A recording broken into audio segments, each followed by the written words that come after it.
Um, I'm trying to sound as silky as his music is. This is a sort of afternoon laid back kind of song, but it's nothing. There's nothing laid back about what we're going to be hearing very shortly. It's 2 o'clock in the afternoon on this beautiful day, Thursday, the 13th of June, 2024. You are connecting with us in Amsterdam, or the city of flowers. What is it called? What is Amsterdam? I know Paris is the city of love.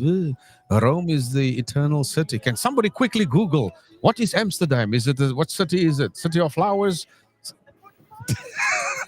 Putting Elliot on the spot. Anyway, for those of you joining us on the usual channel, thank you very, very much. My name is Theophilus van Rensburg Linster, and you are with Learning Academy Worldwide. And so, generally, we broadcast on a Thursday evening at 7 p.m. Central European Time, which this time of the year is also South African time. We're going to get that from you right now, Elliot. And so generally it is in the evening, but for today, this is the third broadcast already. Was it the fourth one? I don't know. It's the fourth one. We've done very, very well. And so broadcasting straight from Amsterdam. So from wherever you are in the world, thank you so much for spending your time with us. We really appreciate that.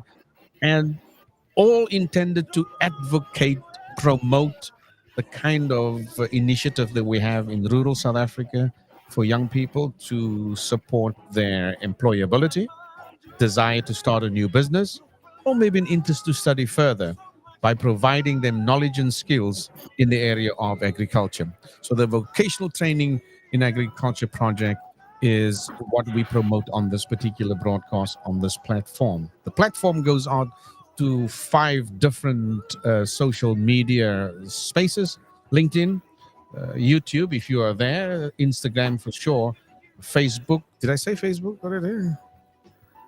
Twitter, formerly X, or whatever. Formerly Twitter, now X. So Twitter is actually the X now. Okay, that's right. And Instagram, I did say Facebook, LinkedIn, etc. Thank you very much for doing that, for joining us.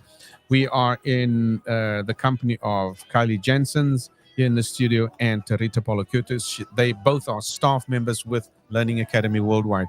But we are going to go south 10,543 kilometers to Anton Gresse down in Cape Town. Well, not Cape Town exactly. It's in the Southern Cape. And Anton, thank you so very, very, very much for joining us on this platform. Would you be Big pleasure to you. Would you be Thank so you. kind to introduce yourself to us? I've been boasting earlier that, as far as the beauty is concerned, you're beating us all hands down. For now, I'm just saying that for now. But when we're off air, I'll try and say something else. Yeah, it's as I've mentioned, it's only my good side coming through the camera. Okay, we accept your good side. Share with us a little bit about yourself, and then you just go ahead, sir, immediately, and share with us what's on your heart, something that I'm sure we need here as well. Sure. So as Theo's mentioned, I'm currently in the southern tip of Africa in a place called George. It's part of the Western Cape. I am a lecturer in agricultural management at the university, Nelson Mandela University, on the George campus. And I've had an interesting past. I've studied in Pretoria, got my agricultural degree all the way up to master's, and specialized in animal science. Spent a lot of time in the commercial sector, and then I'll mention some of it a bit later. I've become very much aware of the shortcomings in our current sector. A lot to do with the fact that our natural resource management is not sustainable, and with the economic and environmental climate that our agricultural producers are confronted with, they start to struggle to build resilience into their systems. So I've become involved with a research group that is focused on addressing specifically green waste streams. And we have established collaboration with multiple parties. We've established the Mass Insect Rearing Organization of South Africa. So we focus on utilizing natural tools i.e., mass production of insects, that is very efficient in converting what we consider waste into valuable end products that we can feed back into our agricultural landscapes, and so close the loop and start to build a natural and resilient system into the future. So from my research endeavors, I've become involved with Nelson Mandela University specifically, and from there, I am now a lecturer there full time. I really enjoy the opportunity to learn and teach our new generation.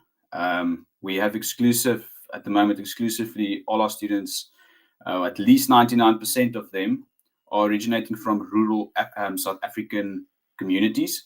So it's a massive opportunity and responsibility to instill into them the tools to produce for the future and to build up landscapes and to build up their own future and having a healthy future and a wealthy future. So, how do we stimulate not only food production but also entrepreneurial mindset into building a physical but also economical platform for them to thrive into the future? Because that is exactly what our country needs. And I've prepared a short slideshow, and we'll have a look there and what specifically we're busy with in South Africa at NMU, the university, and what we endeavor in going into the future. I'll speak a bit about our school. We're the School of Natural Resource Science and Management. So that's forestry, nature conservation, and agriculture.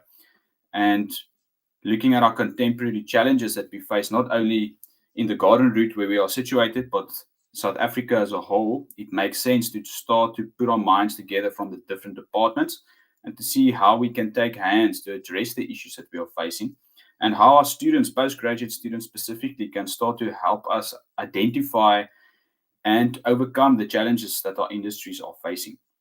So it's a very exciting time. It's a very challenging time, but we feel that we're up for the challenge, and we want to do our part to try and get us as much of the solutions that really feed into the sustainability. So that comes back a lot to the new buzzwords: conservation agriculture, regenerative agriculture, utilization of technology to drive our precision. We're very keen on that. Don't think just because we have components of the third world country or many of our farmers are in a rural setting that we don't have access to technology. And technology has become cheaper and it's become more user friendly. And linking that with artificial intelligence, now we can really empower our rural producer to move from the emerging into the commercial sector. So that's a bit hopefully in a nutshell, Theo. Got it. That's a good nutshell.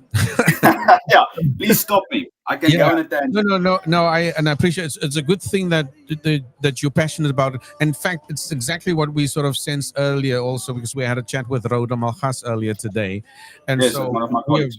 we're very encouraged by the enthusiasm. It's nice to meet folks in the academia that have a soul. You know, not I know some of these places that you go to, it's like, everything is archaic, it's old, and the professor Yeah, is yeah, dragging his feet, and he's got. I always feel that they spray cobwebs in the corner there just to sort of yeah. give us the. No. They've We been want to along. be an engaging university. We want Yes, to engage with our students. We want to engage with industry, and for that fantastic. you have to be approachable. Absolutely, and thank you for being approachable and appreciate that. So I for those enjoy it as well. Thank you. For those of you who have joined us, you are with myself, with Anton Gresser from Nelson Mandela University in George in the Southern Cape part of South Africa. And of course, with Kylie Jensen and Tarita Polakuti, who's going to be listening in to Anton presenting. So, Anton, we have a maximum of 10 minutes for you to go through that presentation, sir. Okay. And then we'll fire a I'll, couple of questions away, and we want to get you to go started with that right away. Thank you. then I'll hoof it. I'll try and be as quick as I can. Can you see my screen? I'm going to just let you in on that. So give me 4, 3, 2 seconds. There you go. Okay, so it's visible. Yes. Can you see that as well? Yes. So if you are able to enlarge that and sort of do that as a slide presentation, So Uh, it's enlarged here on my screen. it seems like it's showing. Let me see if it's something that I need to do on my end. If I do that, then I have cornered your presentation. This should be fine, I think. Let me just see if I do that. What it does? Nope, not gonna do it. If I do this, presentation shown. We on the side. No, I think we leave it like this. That's fine, Anton. Go for it, buddy. So at least you can see some of the slides, or you can see Absolutely. some of this of the presentation. Yes, sir. Okay, so I'm not going to repeat. I've mentioned some of the components that I wanted to discuss. So I've moved from the commercial sector. I've worked a lot with technology, specifically in the livestock sector, in dairy production, and now I've migrated into how do we address the issues that we have with waste production and also um, environmental challenges. Specifically, we also want to address greenhouse gas production. How do we sequestrate carbon from the atmosphere into the soil, and how do we build soil ecology that builds resilience in sense of increasing moisture retention, nutrient retention, and then reducing the application of chemicals. That is a big thing that we have to drive into the future. And to do that, we have to present our industry with an alternative.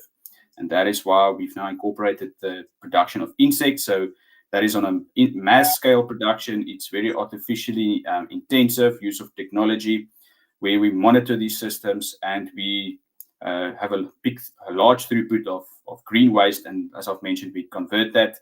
The big end products are larvae that we harvest, that is high in protein and fatty acids. And then the other big component is the insect manure, which is called frass.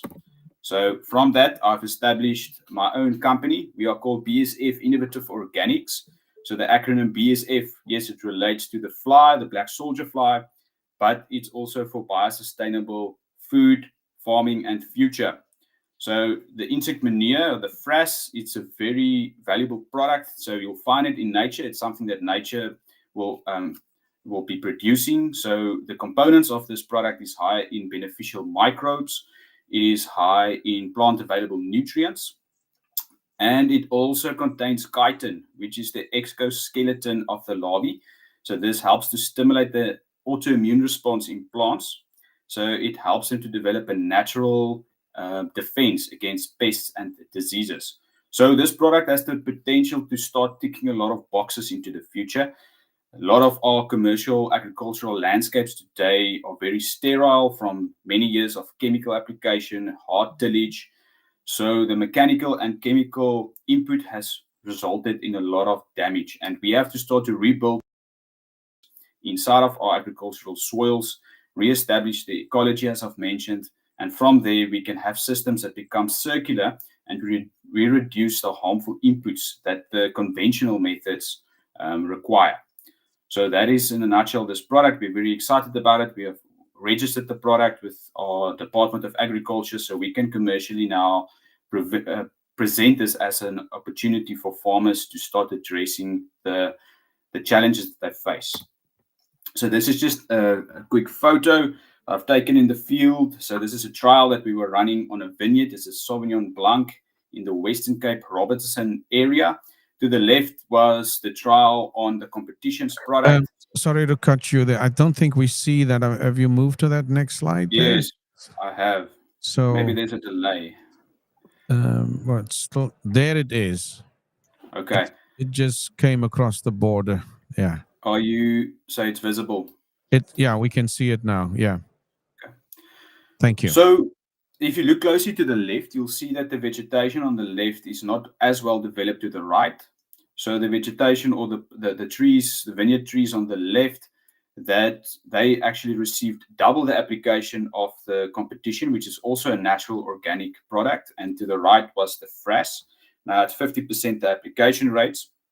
And at the end of the day, the trial on the right using the frass yielded 45,000 liters compared to the left, which only yielded 28. So it was almost a double increase in yield with half the amount of application. And season after season, we see the treatment with the frass just improving its performance. So there's a continuity of the value of that product in the soil as it rebuilds the soil life and the soil fertility. So we see the potential of of this product to assist us in reducing our input while still maintaining output. So our farmers are receiving a benefit economically while they're also contributing to environmental stewardship. Okay, Theo, can you see that slide on the research? Yeah, it's got a list of elements that Yes. that is Excellent. Yeah. Okay, so going back to our own department and what we'll be focusing on, and that is on the utilization of regenerative practices for sustainable intensification. So we cannot move away from intensifying food production systems because we've got a food security issue that we have to address. So we cannot move away from driving yields, but we can develop management procedures and products that help to rebuild soil ecology and soil life and have a holistic approach to actually build up our environment in our agricultural fields and not deplete it while driving yield. So that is our main focus going forward, especially on our research and innovation. And we want to understand ecological processes to be able to do this, and how do we incorporate those ecological processes into a commercial setting.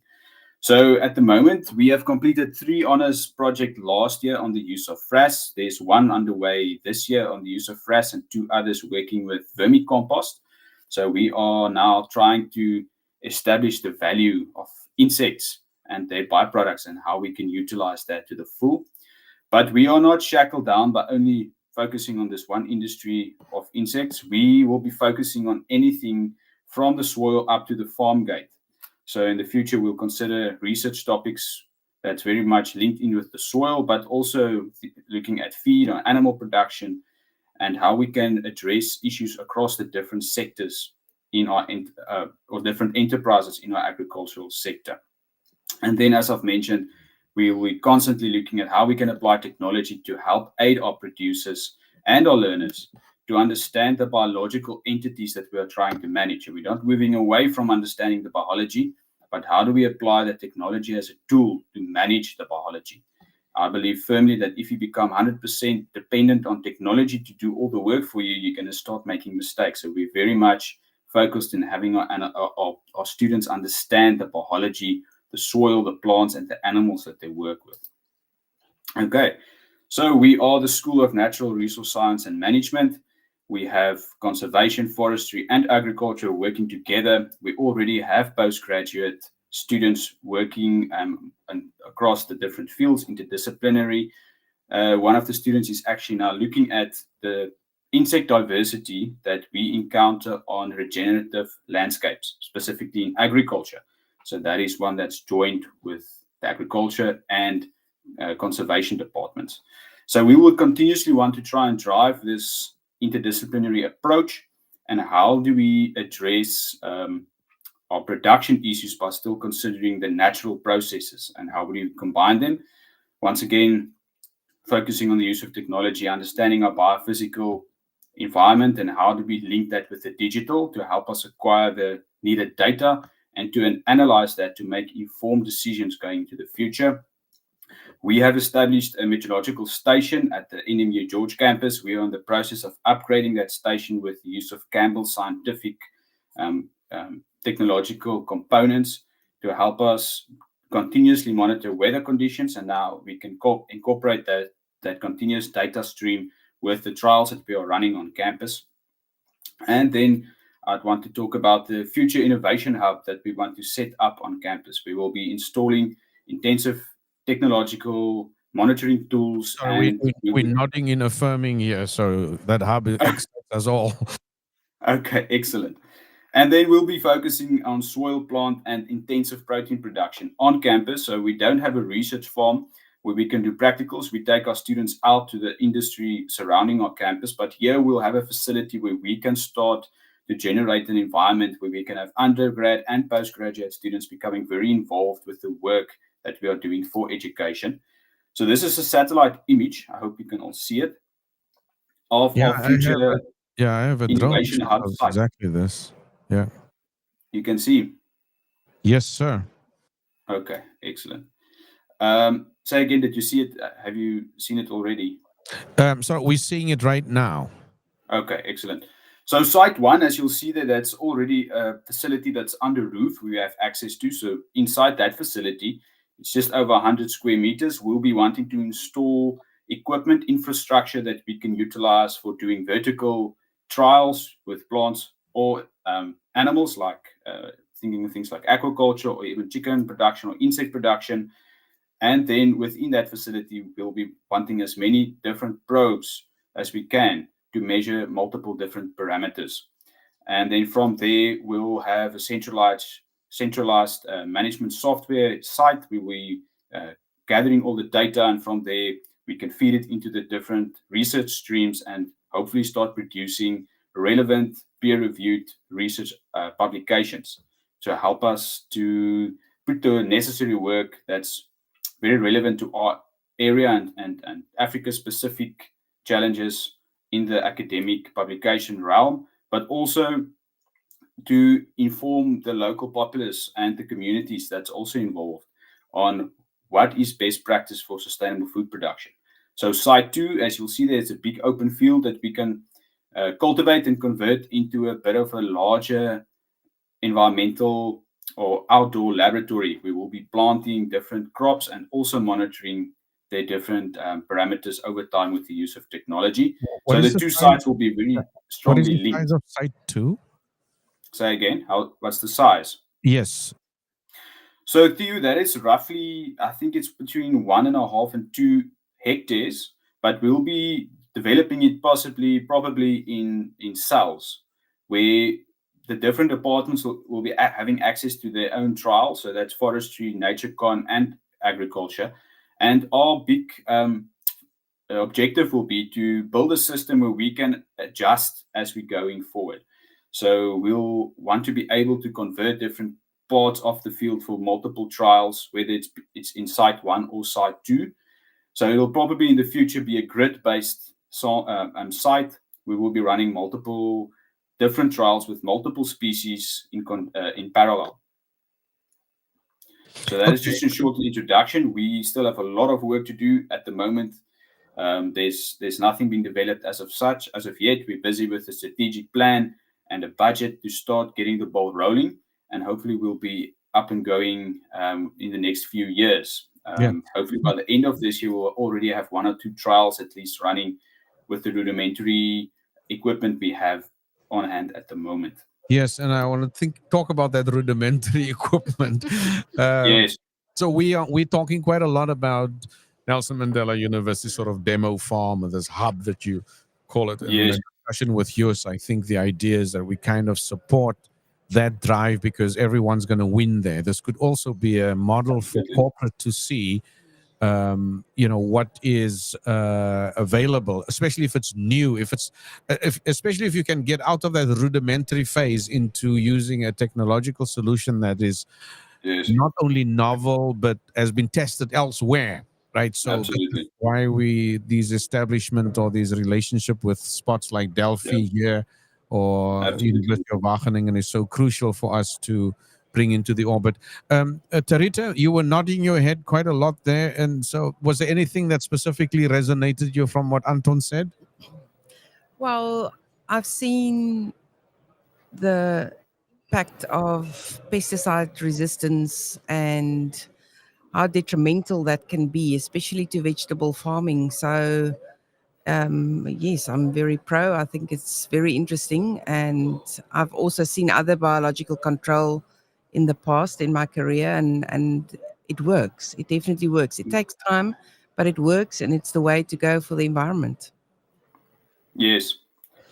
With Kylie, when we think about the training side of things, like we chatted with Rhoda as well, it's would you agree that I think what Anton navigates rather prudently through the sort of multifaceted sides of their strategy at the moment that includes as a valuable component of training and investing in people?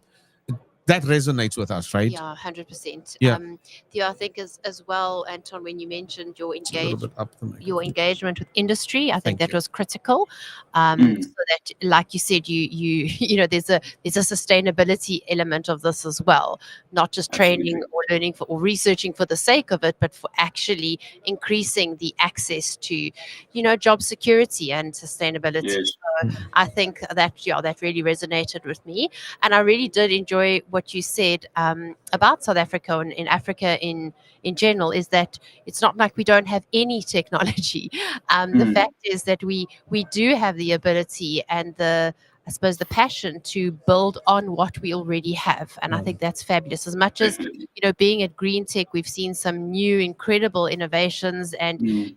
even on the vertical farming side, some fantastic Mm. things.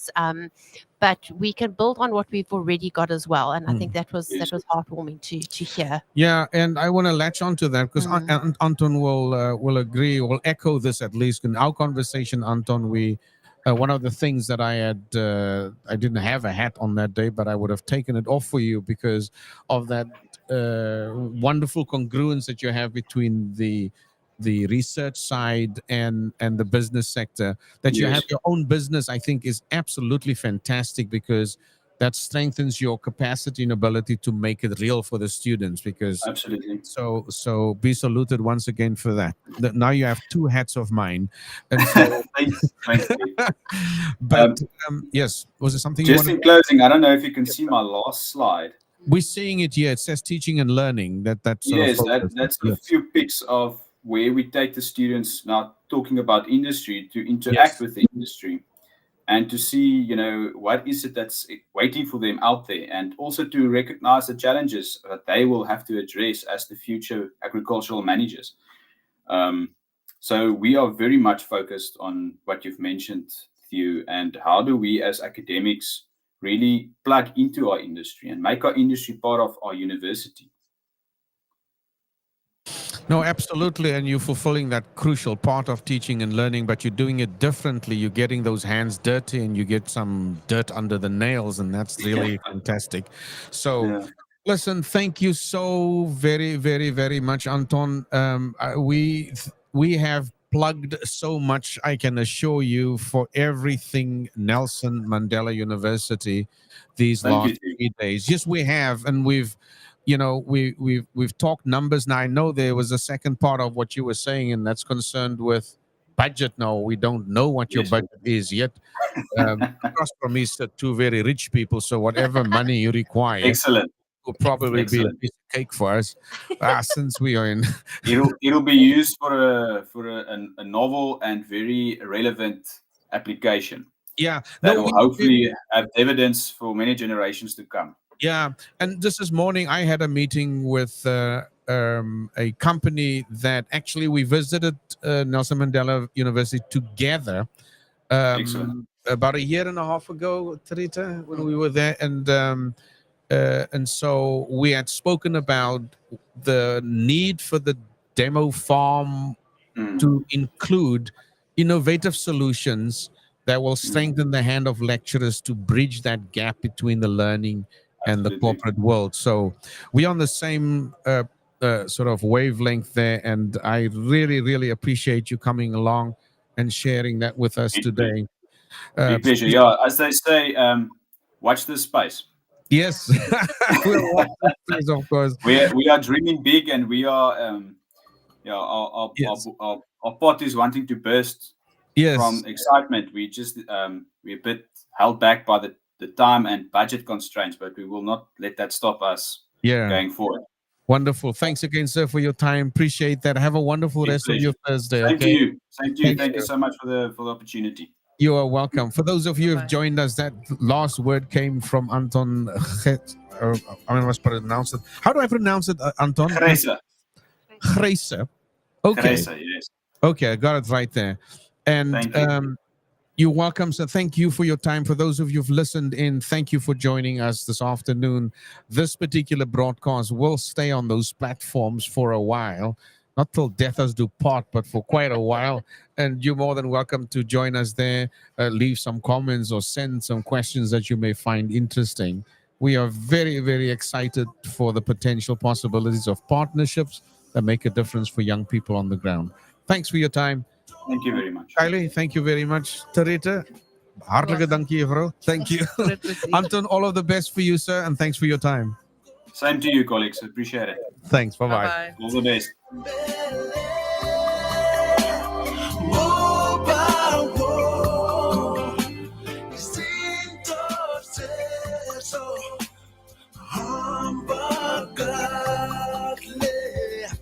I've always known to us your heart belongs.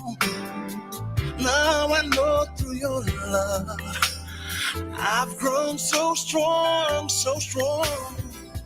You've taught us the power of strong